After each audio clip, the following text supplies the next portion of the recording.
Operation ಸಿಂಧೂರ ಯಶಸ್ಸಿಗೆ ಸಂಭ್ರಮ. ದೇಶದಾದ್ಯಂತ ಬಿಜೆಪಿ ತಿರಂಗ ಯಾತ್ರೆ. ಕಾಂಗ್ರೆಸ್ನಿಂದಲೂ ಜೈ ಹಿಂದ್ ಸಭಾಗೆ ಪ್ಲಾನ್. ಬೆಂಗಳೂರು ಸೇರಿ 15 ರಾಜ್ಯಗಳಲ್ಲಿ ರ್ಯಾಲಿ. ರಾಜ್ಯದ ವಿವಿಧೆಡೆ ಲೋಕಾಯುಕ್ತ ರೇಡ್. ಆದಾಯ ಮೀರಿ ಆಸ್ತಿ ಗಳಿಸಿದಂತಹ ಅಧಿಕಾರಿಗಳಿಗೆ ಬಿಗ್ ಶಾಕ್. ಎಲ್ಲದರ ಕಂಪ್ಲೀಟ್ ರಿಪೋರ್ಟ್ ಕರ್ನಾಟಕ ಟಾಪ್ 20ಯಲ್ಲಿ. ಆಪರೇಷನ್ ಸಿಂಧೂರ ಕಾರ್ಯಾಚರಣೆಯಲ್ಲಿ ಪ್ರಮುಖ ಪಾತ್ರ ವಹಿಸಿದ್ದ ಸೋಫಿಯಾ ಖುರೇಶಿ ವಿರುದ್ಧ ವಿವಾದಾತ್ಮಕ ಹೇಳಿಕೆ ನೀಡಿದ್ದ ವಿಜಯ್ ಶಾ ವಿರುದ್ಧ ಆಕ್ರೋಶ ವ್ಯಕ್ತವಾಗಿದೆ. ದೇಶದ್ರೋಹಿ ವಿಜಯ್ ಶಾ ಬಂಧಿಸುವಂತೆ ಸಾಕಷ್ಟು ಆಕ್ರೋಶ ಸ್ಫೋಟವಾಗಿದೆ. ಈ ಬೆನ್ನಲ್ಲೇ ಸಚಿವ ವಿಜಯ್ ಶಾ ವಿರುದ್ಧ ಎಫ್ಐಆರ್ ದಾಖಲಿಸುವಂತೆ ಹೈಕೋರ್ಟ್ ಆದೇಶಿಸಿತ್ತು. ಇದೀಗ ಇಂದೋರ್ನ ಮನ್ಪುರ ಠಾಣೆಯಲ್ಲಿ ಪ್ರಕರಣ ದಾಖಲಾಗಿದೆ. ಇತ್ತ ಸುಪ್ರೀಂ ಕೋರ್ಟ್ ಕೂಡ ವಿಜಯ್ ಶಾಗೆ ತಪರಾಕಿ ಹಾಕಿದೆ. ಈ ಮಧ್ಯೆ ಕರ್ನಾಟಕ ಬಿಜೆಪಿ ಉಸ್ತುವಾರಿ ರಾಧಾ ಮೋಹನ್ ದಾಸ್ ಅಸಮಾಧಾನ ಹೊರಹಾಕಿದ್ದಾರೆ. ಬಿಜೆಪಿ ಎಂದಿಗೂ ವಿಜಯ್ ಶಾ ಹೇಳಿಕೆಯನ್ನು ಒಪ್ಪಲ್ಲ, ಕ್ಷಮಿಸೋದೂ ಇಲ್ಲ. ಆದರೆ ಈಗಾಗಲೇ ಅವರು ತಮ್ಮ ಹೇಳಿಕೆಗೆ ಕ್ಷಮೆ ಕೋರಿದ್ದಾರೆ. ಹೇಳಿಕೆಯನ್ನಷ್ಟೇ ಆಧರಿಸಿ ರಾಜೀನಾಮೆ ಪಡೆಯುವ ಹಾಗಿದ್ರೆ ಕಾಂಗ್ರೆಸ್ನಲ್ಲಿ ಒಂದಿಬ್ಬರನ್ನ ಬಿಟ್ಟು ಯಾರೂ ಸ್ಥಾನಗಳಲ್ಲಿ ಇರ್ತಿರಲಿಲ್ಲ ಎಂದಿದ್ದಾರೆ. अगर बयानों के आधार पर इस्तीफा मांगा जाए तो शशि थरूर और चिदंबरम को छोड़ करके कांग्रेस में कोई बचेगा ही नहीं. सबसे पहले तो हमको राहुल गांधी का इस्तीफा मांगना पड़ेगा. और रही विजय शाह की बात, 2 बार वो माफ़ी मांग चुके हैं. भारतीय जनता पार्टी ने उनको अभी भी माफ़ नहीं किया है. ಮಣಿಪುರದಲ್ಲಿ ಮತ್ತೆ ಗುಂಡಿನ ಸದ್ದು ಕೇಳಿಸಿದೆ. ಮಣಿಪುರದ ಚಂದೇಲ್ ಜಿಲ್ಲೆಯಲ್ಲಿ ಉಗ್ರರು ಮತ್ತು ಅಸ್ಸಾಂ ರೈಫಲ್ಸ್ ಘಟಕದ ಮಧ್ಯೆ ಗುಂಡಿನ ಚಕಮಕಿ ನಡೆದಿದೆ. ಘಟನೆಯಲ್ಲಿ 10 ಮಂದಿ ಬಂಡುಕೋರರನ್ನ ಹೊಡೆದುರುಳಿಸಲಾಗಿದೆ. ಭಾರತ ಹಾಗೂ ಮ್ಯಾನ್ಮಾರ್ ಗಡಿಗೆ ಸಮೀಪ ಇರುವ ಚಂದೇಲ್ ಜಿಲ್ಲೆಯಲ್ಲಿ ಬಂಡುಕೋರರ ಚಲನವಲನಗಳ ಬಗ್ಗೆ ಗುಪ್ತಚರ ಅಧಿಕಾರಿಗಳು ಮಾಹಿತಿ ನೀಡಿದರು. ಖಚಿತ ಮಾಹಿತಿ ಆಧರಿಸಿ ಕಾರ್ಯಾಚರಣೆಗಳಿದ ಅಸ್ಸಾಂ ರೈಫಲ್ಸ್ ಘಟಕ 10 ಮಂದಿ ಬಂಡುಕೋರರನ್ನ ಹತ್ಯೆ ಮಾಡುವಲ್ಲಿ ಯಶಸ್ವಿಯಾಗಿದೆ. ಈ ವೇಳೆ ಶಂಕಿತರೊಂದಿಗೆ ಗುಂಡಿನ ಚಕಮಕಿ ನಡೆದಿದ್ದು ಸೇನಾ ಪಡೆ ತಕ್ಕ ಪ್ರತ್ಯುತ್ತರ ನೀಡಿದೆ. ಒಟ್ಟು 10 ಬಂಡುಕೋರರನ್ನ ಹತ್ಯೆ ಮಾಡಲಾಗಿದ್ದು ಅಪಾರ ಪ್ರಮಾಣದ ಶಸ್ತ್ರಾಸ್ತ್ರ ಮತ್ತು ಮದ್ದುಗುಂಡುಗಳನ್ನು ವಶಪಡಿಸಿಕೊಳ್ಳಲಾಗಿದೆ. ಸದ್ಯ ಚಂದೇಲ್ ಜಿಲ್ಲೆಯಲ್ಲಿ ಭದ್ರತಾ ಪಡೆಗಳ ಕಾರ್ಯಾಚರಣೆ ಮುಂದುವರೆದಿದ್ದು ಚಂದೇಲ್ನಲ್ಲಿ ಕಟ್ಟೆಚ್ಚರ ವಹಿಸಲಾಗಿದೆ. ಆಪರೇಷನ್ ಸಿಂಧೂರ ಯಶಸ್ವಿಯಾಗಿದ್ದಕ್ಕೆ ಬಿಜೆಪಿ ತಿರಂಗ ಯಾತ್ರೆಯನ್ನ ಕೈಗೊಂಡಿದೆ. ಮಲ್ಲೇಶ್ವರದ ಗುಂಡೂರಾವ್ ಆಟದ ಮೈದಾನದಿಂದ ಬಿಜೆಪಿ ತಿರಂಗ ಯಾತ್ರೆಯನ್ನ ಆರಂಭಿಸಲಾಯಿತು. ಯಾತ್ರೆಯಲ್ಲಿ 100 ಜನ ಭಾಗಿಯಾಗಿ ಪಕ್ಷದ ಬಾವುಟಗಳನ್ನು ಬಳಸದೆ ಕೇವಲ ರಾಷ್ಟ್ರಧ್ವಜವನ್ನು ಹಿಡಿದು ಯಾತ್ರೆಯಲ್ಲಿ ಭಾಗಿಯಾದರು. ರಸ್ತೆಯುದ್ದಕ್ಕೂ ಭಾರತ್ ಮಾತಾ ಕಿ ಜೈ, ಸೈನಿಕರಿಗೆ ಜೈವಾಗ್ಲಿ ಘೋಷಣೆಗಳು ಮೊಳಗಿದ್ವು. ತಿರಂಗ ಯಾತ್ರೆಯಲ್ಲಿ ರಾಜ್ಯ ಉಸ್ತುವಾರಿ ರಾಧಾ ಮೋಹನ್ ದಾಸ್, ವಿಪಕ್ಷ ನಾಯಕ ಆರ್ ಅಶೋಕ್, ಅಶ್ವಥ್ ನಾರಾಯಣ್, ಸಿಟಿ ರವಿ ಸೇರಿದಂತೆ ಹಲವು ನಾಯಕರು ಹೆಜ್ಜೆ ಹಾಕಿದರು.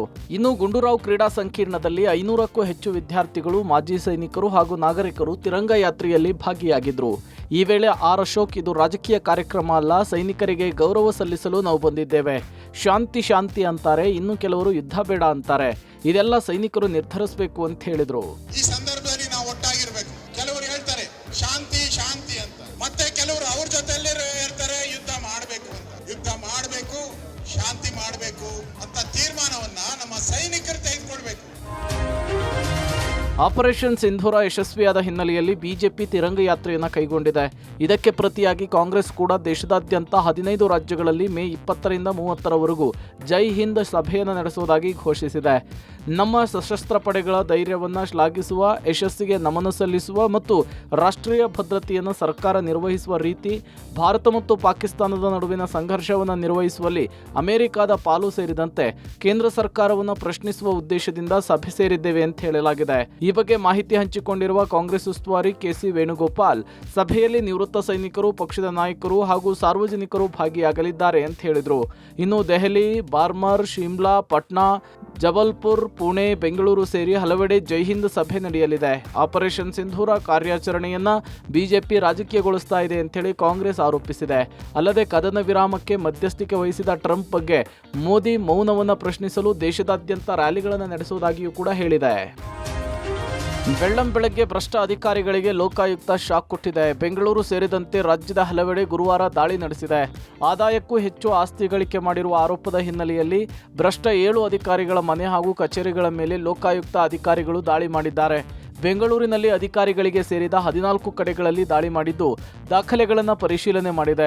ಬೆಂಗಳೂರಿನಲ್ಲಿ ಅಧಿಕಾರಿಗಳಾದ ಟಿವಿ ಮುರಳಿ, HR ನಟರಾಜ್ ಮತ್ತು ಬೆಂಗಳೂರು ಗ್ರಾಮಾಂತರದಲ್ಲಿ ಅನಂತ್ ಕುಮಾರ್ಗೆ ಸೇರಿದಂತಹ ಮನೆ, ಕಚೇರಿ ಮೇಲೆ ಲೋಕಾಯುಕ್ತ ದಾಳಿ ನಡೆಸಿದೆ. ದಾಖಲೆಗಳನ್ನು ಪರಿಶೀಲನೆ ನಡೆಸಿದೆ.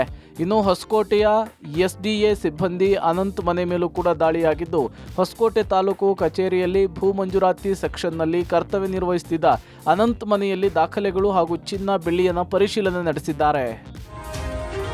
ರಾಜ್ಯದ ಹಲವೆಡೆ ಬೆಳ್ಳಂಬೆಳಗ್ಗೆ ಲೋಕಾಯುಕ್ತ ಅಧಿಕಾರಿಗಳು ದಾಳಿ ನಡೆಸಿದ್ದಾರೆ. ತುಮಕೂರು, ಕಲಬುರಗಿ, ವಿಜಯಪುರ, ಯಾದಗಿರಿಯಲ್ಲೂ ಕೂಡ ಲೋಕಾಯುಕ್ತ ದಾಳಿ ನಡೆಸಿದೆ. ತುಮಕೂರಿನಲ್ಲಿ ನಿರ್ಮಿತಿ ಕೇಂದ್ರ ಎಂಡಿ ರಾಜಶೇಖರ್ ಮನೆ ಮೇಲೆ ರೇಡ್ ಆಗಿದ್ದು, ಸಪ್ತಗಿರಿ ಬಡಾವಣೆ ಎಸ್ಎಸ್ ಪುರಂನಲ್ಲಿರುವಂತಹ ರಾಜಶೇಖರ ಸಹೋದರರ ಮನೆ ಮೇಲೂ ಕೂಡ ದಾಳಿಯಾಗಿದೆ. ಅಕ್ರಮ ಆಸ್ತಿ ಸಂಪಾದನೆ ಆರೋಪದ ಕಾರಣಕ್ಕೆ 10 ಮಂದಿ ಅಧಿಕಾರಿಗಳು ಏಕಕಾಲಕ್ಕೆ ದಾಳಿ ನಡೆಸಿದ್ದಾರೆ. ಅತ್ತ ಕಲಬುರಗಿಯಲ್ಲಿ ಶಹಪುರ ತಹಶೀಲ್ದಾರ್ ಉಮಾಕಾಂತ ಹಳ್ಳೆ ಮನೆ ಹಾಗೂ ಅಕ್ಕಮಹಾದೇವಿ ನಗರದಲ್ಲಿರುವ ಕಚೇರಿ ಮೇಲೂ ಕೂಡ ದಾಳಿಯಾಗಿದೆ. ಇನ್ನು ವಿಜಯಪುರದ ಅಂಬೇಡ್ಕರ್ ನಿಗಮದ ವ್ಯವಸ್ಥಾಪಕಿಯಾಗಿದ್ದ ರೇಣುಕಾ ನಿವಾಸದ ಮೇಲೂ ಕೂಡ ದಾಳಿಯಾಗಿದೆ. ಸೊಲ್ಲಾಪುರದ ಅಪಾರ್ಟ್ಮೆಂಟ್ ಹಾಗೂ ವಿಜಯಪುರದ ಮನೆ ಮೇಲೆ ದಾಳಿ ನಡೆಸಿ ದಾಖಲೆಗಳನ್ನು ಪರಿಶೀಲಿಸಿದ್ದಾರೆ. ಅಂಬೇಡ್ಕರ್ ನಿಗಮದಲ್ಲಿ ಅಕ್ರಮ ಹಿನ್ನೆಲೆಯಲ್ಲಿ ರೇಣುಕಾ ಅವರನ್ನು ಅಮಾನತು ಮಾಡಲಾಗಿತ್ತು. ಲಕ್ನೋದಲ್ಲಿ ರಸ್ತೆಯಲ್ಲೇ ಖಾಸಗಿ ಬಸ್ಸೊಂದು ಹೊತ್ತಿ ಉರಿದಿದೆ. ಚಲಿಸುತ್ತಿದ್ದ ಬಸ್ನಲ್ಲಿ ಏಕಾಏಕಿ ಬೆಂಕಿ ಕಾಣಿಸಿಕೊಂಡಿದ್ದು, ನೋಡುತ್ತಲೇ ಬಸ್ ಸುಟ್ಟು ಭಸ್ಮವಾಗಿದೆ. ದುರಂತದಲ್ಲಿ 2 ಮಕ್ಕಳು ಸೇರಿ 5 ಪ್ರಾಣ ಕಳ್ಕೊಂಡಿದ್ದಾರೆ. ಬಿಹಾರದಿಂದ ದೆಹಲಿಗೆ ತೆರಳುತ್ತಾ ಇದ್ದ ಬಸ್ನಲ್ಲಿ ಬೆಳಿಗ್ಗೆ 5 ಗಂಟೆ ಸುಮಾರಿಗೆ ಮೋಹನ್ ಲಾಲ್ ಗಂಜ್ ಬಳಿಯ ಕಿಸಾನ್ ಪಥ್ನಲ್ಲಿ ಹಠಾತ್ತನೆ ಬೆಂಕಿ ಕಾಣಿಸಿಕೊಂಡಿದೆ. ಬಸ್ನಲ್ಲಿ ಸುಮಾರು 80 ಮಂದಿ ಪ್ರಯಾಣಿಕರು ಪ್ರಯಾಣ ಮಾಡ್ತಾ ಇದ್ರು. ಈ ಸಮಯದಲ್ಲಿ ಪ್ರಯಾಣಿಕರು ನಿದ್ರೆ ಮಂಪರಿನಲ್ಲಿದ್ದರು. ಬಸ್ನಲ್ಲಿ ಹೊಗೆ ತುಂಬಲು ಪ್ರಾರಂಭಿಸಿದ ನಂತರ ಎಚ್ಚರಗೊಂಡಿದ್ದಾರೆ. ಆಘಾತಕಾರಿ ಸಂಗತಿ ಅಂದರೆ ಚಾಲಕ ಕಿಟಕಿಯನ್ನು ಒಡೆದು ಸ್ಥಳದಿಂದ ಪರಾರಿಯಾಗಿದ್ದಾನೆ ಅಂತ ವರದಿಯಾಗಿದೆ.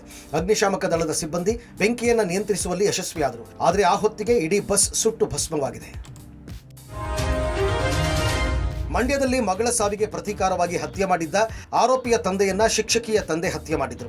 ಮಂಡ್ಯ ಜಿಲ್ಲೆಯ ಪಾಂಡವಪುರ ತಾಲೂಕಿನ ಮಾಣಿಕ್ಯನಹಳ್ಳಿಯಲ್ಲಿ ಘಟನೆ ನಡೆದಿತ್ತು.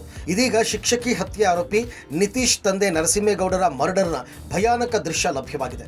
ನರಸಿಂಹೇಗೌಡರ ಪುತ್ರ ನಿತೀಶ್ ವೆಂಕಟೇಶ್ ಪುತ್ರಿ ದೀಪಿಕಾಳನ್ನ ಕೊಲೆ ಮಾಡಿದ್ದ.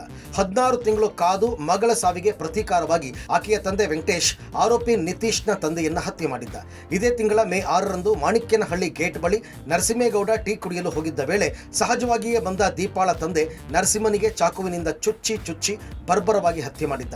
ನನ್ನ ಮಗಳನ್ನ ಕೊಂದುಬಿಟ್ಟೆ ಅಲ್ವಾ, ನಿನ್ನ ಮಗಳ ಮದುವೆಯನ್ನ ಹೇಗೆ ಖುಷಿಯಾಗಿ ಮಾಡ್ತೀಯ, ನಿನ್ನನ್ನು ಬಿಡಲ್ಲ, ಮಗಳ ಕೊಂದ ನಿನ್ನ ಮಗನನ್ನೂ ಬಿಡಲ್ಲ ಎನ್ನುತ್ತಲೇ ಮನಸೋ ಇಚ್ಛೆ ಚಾಕುವಿನಿಂದ ಏರಿದು ಚುಚ್ಚಿ ಹತ್ಯೆ ಮಾಡಿದ್ದ. ಹತ್ಯೆಯ ಭೀಕರ ದೃಶ್ಯಾವಳಿ ಸಿಸಿಟಿವಿಯಲ್ಲಿ ಸೆರೆಯಾಗಿದ್ದು ಇದೀಗ ಪೊಲೀಸರಿಗೆ ಲಭ್ಯವಾಗಿದೆ. ರಾಯಚೂರು ಜಿಲ್ಲೆಯ ಹಲವೆಡೆ ಸುರಿದ ಭಾರೀ ಮಳೆಗೆ ಅವಾಂತರ ಸೃಷ್ಟಿಯಾಗಿದೆ. ಜಿಲ್ಲೆಯ ಮಸ್ಕಿ ಪಟ್ಟಣದಲ್ಲಿ ಸುರಿದ ಜೋರು ಮಳೆಗೆ ಜನಜೀವನ ಅಸ್ತವ್ಯಸ್ತವಾಗಿದೆ. ಪಟ್ಟಣದ ಅಂಚೆ ಕಚೇರಿ ಜಲಾವೃತವಾಗಿದ್ದು, ಸಿಬ್ಬಂದಿ ಹಾಗೂ ಸಾರ್ವಜನಿಕರು ಕಚೇರಿಗೆ ಬಾರದಂತಾಗಿದೆ. ಬಿರುಗಾಳಿ ಸಹಿತ ಮಳೆಯಿಂದಾಗಿ ಪಟ್ಟಣದಲ್ಲಿ ವಿದ್ಯುತ್ ಸಂಪರ್ಕ ಸ್ಥಗಿತವಾಗಿದೆ. ರಸ್ತೆಗಳ ಮೇಲೆ ಚರಂಡಿ ನೀರು ಹರಿದು ಪ್ರಯಾಣಿಕರು ಪರದಾಡುವಂತಾಗಿದೆ. ಕಲಬುರಗಿ ಜಿಲ್ಲಾದ್ಯಂತ ನಿನ್ನೆ ರಾತ್ರಿ ಬಿರುಗಾಳಿ ಸಹಿತ ಭಾರೀ ಮಳೆ ಸುರಿದ ಹಿನ್ನೆಲೆಯಲ್ಲಿ ನಂದೂರು ಗ್ರಾಮದಲ್ಲಿ ಲಕ್ಷಾಂತರ ರೂಪಾಯಿ ಮೌಲ್ಯದ ಬಾಳೆ ಬೆಳೆ ನಾಶವಾಗಿದೆ. ಕಿಶನ್ ರಾಠೋಡ್ ಎಂಬುವರಿಗೆ ಸೇರಿದಂತಹ 3 ಎಕರೆಯಲ್ಲಿ ಬಾಳೆ ಬೆಳೆದಿದ್ರು. ಇನ್ನೊಂದು ತಿಂಗಳಲ್ಲಿ ಕೈಗೆ ಬರಬೇಕಾದಂತಹ ಫಸಲು ಮಳೆಗೆ ನಾಶವಾಗಿದೆ. ಬೆಳೆಯನ್ನ ಕಳೆದುಕೊಂಡಂತಹ ಕಂಗಾಲಾಗಿರುವ ರೈತ ಕಿಶನ್ ಸೂಕ್ತ ಪರಿಹಾರ ಕೊಡುವಂತೆ ಮನವಿ ಮಾಡಿಕೊಂಡಿದ್ದಾರೆ. ಮುಂಜಾನೆ 6 ಗಂಟೆಗೆ ಬಂದು ನಮ್ಮ ಮನೆಯವ್ರು ನೋಡಿದ್ರಿ. ನೋಡ್ಕೆ ಗಾಬರಿ ಆಗಿ ಅವ್ರಿಗೆ ಚಕ್ಕರ್ ಬಂತ್ರಿ ಸರ್. ಅವ್ರಿಗೆ ಹಾಸ್ಪಿಟಲ್ ತೋರಿಸಿ ನಮ್ಮ ಮನ್ಯಾಗ ಬಿಟ್ಟು ಬಂದೇನ್ರಿ. ರೈತರು ಏನಾರ ಒಂದು ನಮ್ಗೆ ಸವಲತ್ತು ಮಾಡಿಕೊಡ್ರಿ ಸರ್. 4,000 ಬಾಳಿ ಅವ ರೀ. ಇದರಲ್ಲಿ ಒಂದು ಏನಿಲ್ಲ ಅಂದ್ರೆ ಒಂದು 1,000 ಇರ್ಬೋದ್ರಿ. 3,000 ನೆಲಕ್ಕೆ ಬಿದ್ದಾವ್ರಿ. ಕೈಗೆ ಬಂದ ತುತ್ತು ಬಾಯಿಗೆ ಬಂದಿಲ್ರಿ ಸರ್. ಈ ರೀತಿ ಆಗ್ಯಾವ್ರಿ. ಬಳ್ಳಾರಿ ಜಿಲ್ಲೆಯಲ್ಲಿ ತಡರಾತ್ರಿ ಸುರಿದ ಭಾರೀ ಮಳೆಗೆ ಸಾಕಷ್ಟು ಅವಾಂತರ ಸೃಷ್ಟಿಯಾಗಿದೆ. ಜಿಲ್ಲಾದ್ಯಂತ ಹಳ್ಳಕೊಳ್ಳಗಳು ಉಕ್ಕಿ ಹರಿದಿದೆ. ಕೆಲವೆಡೆ ರಸ್ತೆಗಳ ಅಂಡರ್ ಪಾಸ್ನಲ್ಲಿ ನೀರು ನಿಂತು ವಾಹನ ಸವಾರರು ಪರದಾಡುವಂತಾಗಿತ್ತು. ಸಂಡೂರು ತಾಲೂಕಿನ ಯಶವಂತ ನಗರ ರೈಲ್ವೆ ಅಂಡರ್ ಪಾಸ್ನಲ್ಲಿ ನಡುಮಟ್ಟದ ನೀರಿನಲ್ಲಿಯೇ ವಾಹನಗಳು ಸಂಚರಿಸುವಂತಹ ಪರಿಸ್ಥಿತಿ ನಿರ್ಮಾಣವಾಗಿತ್ತು. ಹರಸಾಹಸ ಪಟ್ಟು ನಡುಮಟ್ಟದ ನೀರಿನಲ್ಲಿಯೇ ಬೈಕು, ಕಾರು, ಬಸ್ಸನ್ನು ಚಲಾಯಿಸಿದ್ದಾರೆ. ಕೂಡ್ಲಿಗಿ, ಕೊಟ್ಟೂರು, ದಾವಣಗೆರೆ ಸಂಪರ್ಕ ಕಲ್ಪಿಸುವಂತಹ ಮುಖ್ಯ ರಸ್ತೆಯ ಅಂಡರ್ ಪಾಸ್ ತುಂಬಿ ಹೋಗಿದೆ. ಇತ್ತ ಹಳ್ಳಕ್ಕೆ ಏಕಾಏಕಿ ನೀರು ಹರಿದು ಬಂದಿದ್ರಿಂದ ನೀರಿನಲ್ಲಿ ಸಿಲುಕಿ ಎಮ್ಮೆಯೊಂದು ಪರದಾಡಿದೆ. ಕಡೆಗೂ ಈಜಿ ದಡವನ್ನ ಎಮ್ಮೆ ಸೇರಿದೆ. ಸ್ಥಳೀಯರ ಮೊಬೈಲ್ನಲ್ಲಿ ದೃಶ್ಯ ಸೆರೆಯಾಗಿದೆ. ಅತ್ತ ಗಡಿ ಜಿಲ್ಲೆ ಬೀದರ್ನಲ್ಲಿ ಅಕಾಲಿಕ ಮಳೆಯಿಂದ ಜಿಲ್ಲೆಯಲ್ಲಿ ಅವಾಂತರಗಳ ಸರಮಾಲೆಯ ಸೃಷ್ಟಿಯಾಗಿದ್ದು, ಜಿಲ್ಲೆಯ ರಂಗಮಂದಿರ ಬಹುತೇಕ ಜಲಾವೃತಗೊಂಡಿದೆ.